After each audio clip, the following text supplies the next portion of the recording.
Hello, Village of Hoosick Falls. This is Rob Allen, village resident and local music teacher. I want to take a minute to address the issue of the agreement our village board will be voting on today. I intended this video to be more formal, strictly informational, and without my own opinions, but the more I've learned about this, the more I felt the need to share my thoughts. I think this is an extremely important moment in this long journey we've been on and the longer journey still left. Let me first start by explaining the layers of what is already going on so that we can understand and be informed of what this agreement would mean if it was passed. And after that explanation, I will give you my thoughts on it. And again, my apologies for the informal approach to this video and me reading things off of the screen. As I said before, there are many layers to this situation. First off, there is the consent order, which is a signed legal document. On one side of the agreement is the New York State's Department of Energy and Conservation, or DEC, while the other side is the polluting companies St. Gobain and Honeywell. This agreement was made possible when the state declared PFOA a hazardous chemical and designated the two locations in the village as Superfund sites, state Superfund sites. This was followed by negotiations between both sides that led to this consent order. The main purpose of the consent orders are to define the full extent of the pollution and then address the process of cleanup. The state has taken on a great deal of the expense and will be working to be reimbursed by the polluting companies, and this is fairly standard procedure in contamination situations.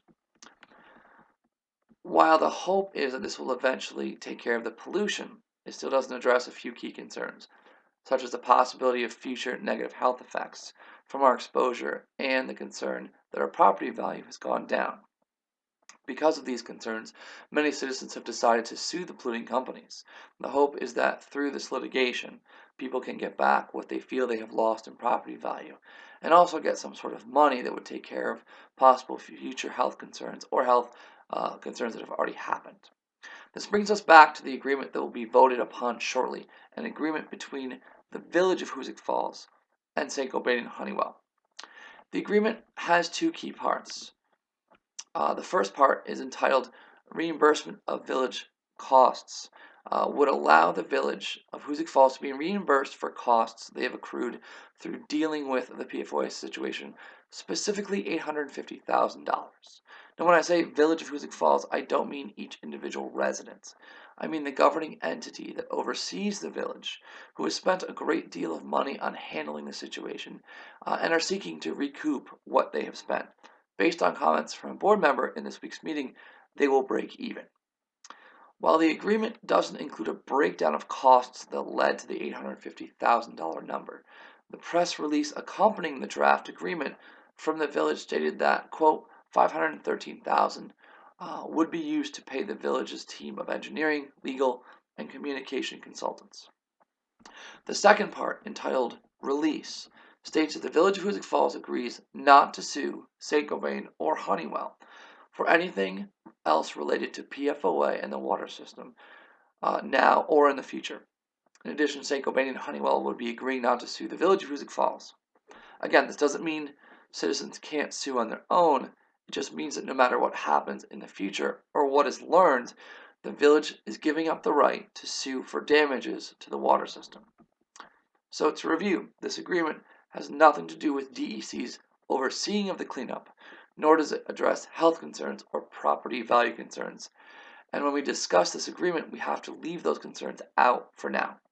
This agreement, if passed, will give $850,000 to the village of Hoosick Falls from St. Gobain and Honeywell to cover the costs of everything the village has spent out of its own pocket on the PFOA situation. In addition, it will prevent the village of Hoosick Falls from suing St. Gobain and Honeywell with anything related to PFOA and the water system.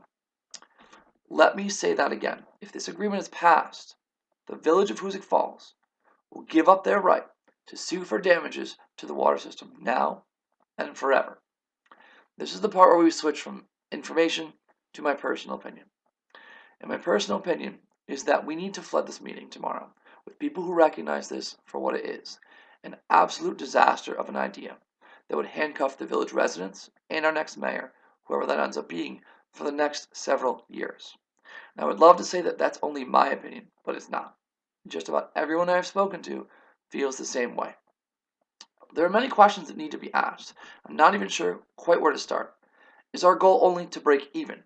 Did the village bring in anyone to assess actual damages and come up with a figure? What about additional costs of maintaining the water system, electricity to power the filters? What is the value of the water system now as compared to what it was worth prior to the revealing of PFOA crisis? Perhaps a more pressing question would be if the village board has actually read the consent order between DEC and the polluters.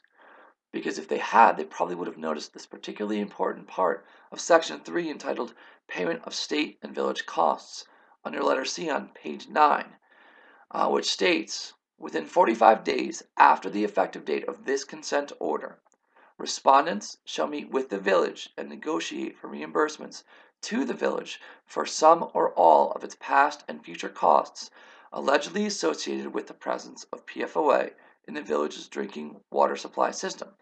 Part 2. The department reserves its rights to seek cost recovery in the event that village and respondents do not reach an agreement regarding village costs.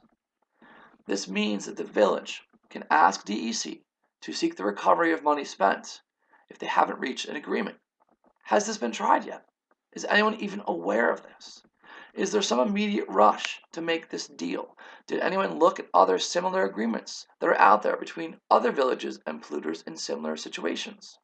Has the board consulted anyone else, perhaps other communities who've negotiated an agreement with the polluter to find out their opinion on this agreement? Here's the thing. In 2006, the Ireland EPA published a report that detailed the dispersion rates of a PTFE mix that included PFOA over a 3-year period. The study even mentions searching for a less harmful mix. You know what else happened in 2006?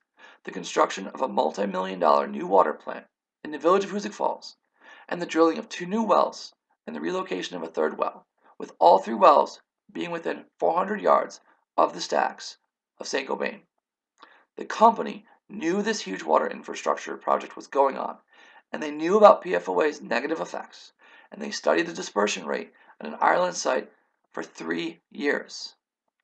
So with all of this knowledge and all these questions we have, are we really ready to pull the trigger on a deal that would only bring the village up to even, and at the same time would prevent the village from ever suing in regards to PFOA and the water system ever again? If I am wrong on any of these points, I would love to hear about it. But these are just some of the important questions that need to be asked.